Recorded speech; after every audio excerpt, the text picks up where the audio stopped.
સમાચારોની શરૂઆત કરીએ તો બ્રેકિંગ ન્યૂઝ મળી રહ્યા છે। સાબરકાંઠા અને અરવલ્લીમાં વધુ એક કૌભાંડ સામે આવ્યું છે। હવે હિંમતનગરની શેર લિસ્ટેડ કંપનીના ગોટાળાઓ સામે આવ્યા છે। સેબીએ હિંમતનગરના મિષ્ટાન ફૂડ્સ ગ્રુપ પાસેથી ખુલાસો માંગ્યો છે। 100 કરોડથી વધારેનું કૌભાંડ થયા હોવાની આશંકા છે। વીજળી બિલ ટ્રાન્સપોર્ટ ઓફિસ સાથે જ ટેક્સની ખોટી વિગતો આપી હોવાની પણ આશંકા છે। સેબીએ નોટિસ આપી ખુલાસો માંગતા આ મામલો સામે આવ્યો છે।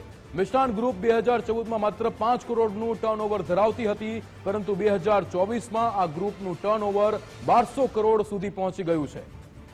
યશ ઉપાધ્યાય આપણી સાથે ફોનલાઈન પર જોડાઈ ગયા છે। યશ, જે રીતે આ સાબરકાંઠા અને અરવલ્લીમાં વધુ એક કૌભાંડ સામે આવ્યું છે, એક મિષ્ટાન ફૂડ્સ ગ્રુપ પાસેથી જે રીતે ખુલાસો માંગ્યો છે સેબીએ, શું વિગતો?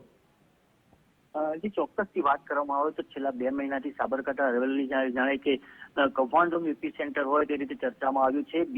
બીજેર બાદ એક હિંમતનગરની બીજી એક ફૂડ્સ કંપની છે જે મિષ્ટાન ફૂડ્સ નામથી લિસ્ટેડ છે, તેનો ઘોટાળાઓ સામે આવ્યા છે। 100 કરોડથી વધારેના ઘોટાળો થયાની આશંકા હાલ સેવાઈ રહી છે, જેમાં તેને વીજળી બિલ, ટ્રાન્સપોર્ટ ઓફિસ, ટેક્સ સહિત ખોટી વિગતો વડે કૌભાંડ આચર્યાની શંકાઓ છે તે જે સામે આવી છે। એટલે કહી શકાય સેબી દ્વારા નોટિસ દ્વારા ખુલાસો માંગવામાં આવ્યો છે।